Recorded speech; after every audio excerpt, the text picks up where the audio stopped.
Hello, and welcome to this tutorial on how to do a basic search in EBSCOHost.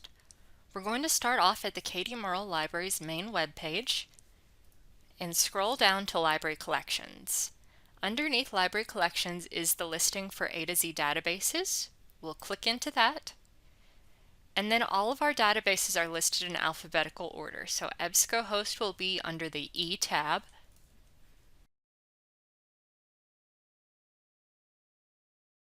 Depending on where you're located, you may or may not get asked for a login. If you're an on-campus student, EBSCOHost should sign you in immediately.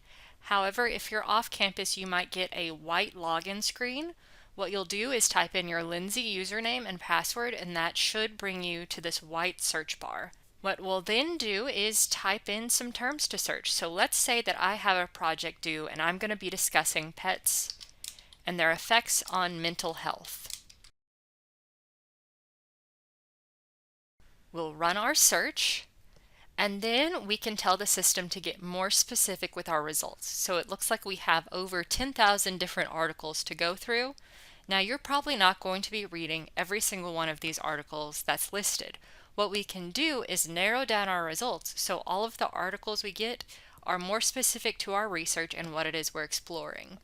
There are a few different ways to do this, but one of the best ways is underneath the search bar here. There are a few different filters we can apply.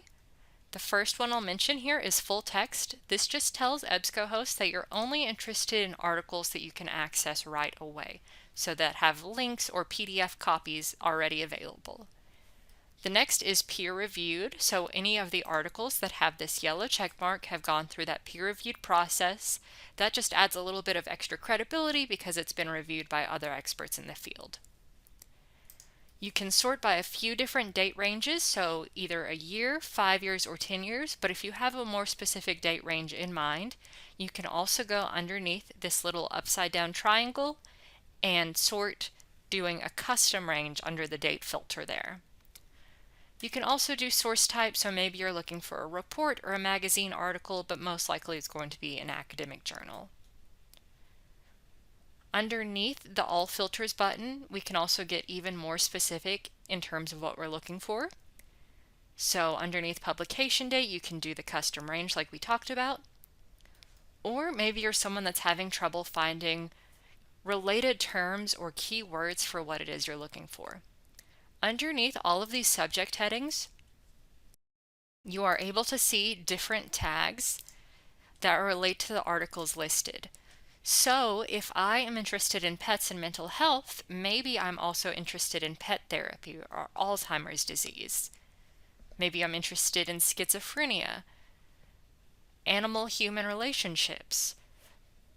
We can click on these different tags, and once we hit apply, it's going to go ahead and run that search for us. So we're only going to see the cross sections between what I've already searched, pets and mental health, and then anything that has that Alzheimer's disease tag. So it looks like I have 122 articles. That is going to be way easier to explore than the 10,000 that we started with, and that might be more relevant to my research. There are a few other filters that I'll mention, even though there are plenty to sort by. You can sort by language. You can also sort by geography. So if you are only interested in articles that were written or occur in the United States or a different country, you should be able to find that as well. Once we have our article, let's say that this imaging and CSF studies in the preclinical diagnosis of Alzheimer's disease relates to our research, and this is what we want to use for our article. To find out more information, we can click into it. It'll have the title, where it was published, the author, and then underneath we have a few access options. So we can read it online using full text or have a PDF. We can also download it to our computer. Scrolling down, we have more information, including more of those subject terms that this was tagged with. We have the abstract that's going to tell us exactly what the article is about. And then a few other bits of information like the DOI and the publisher. Up here in the top right corner, We can save this to our personal EBSCO account if you've created one. Underneath the quotation marks, we have our citations, so depending on what kind of citation you need, you'll scroll down and find it. And you are able to copy and paste. This is computer generated, so it's not 100% correct 100% of the time, but it's a good start, especially when you're formatting your bibliographies. We also have our share feature, so you can send it to a Google Drive, a OneDrive, or create a link. And it's very important that if you're sharing a link with either your professor or your classmates, that you use this create link button. If you use the link featured up here in the URL at the top, it's eventually going to log you out because it's a time-based session. But if you use this create link feature, you will be brought back to this same article every single time. And lastly, we have another download button if you want to save the article to your computer. If you still need help finding articles using EBSCOHost, feel free to reach out to the library. We will be happy to assist you. Have a great day.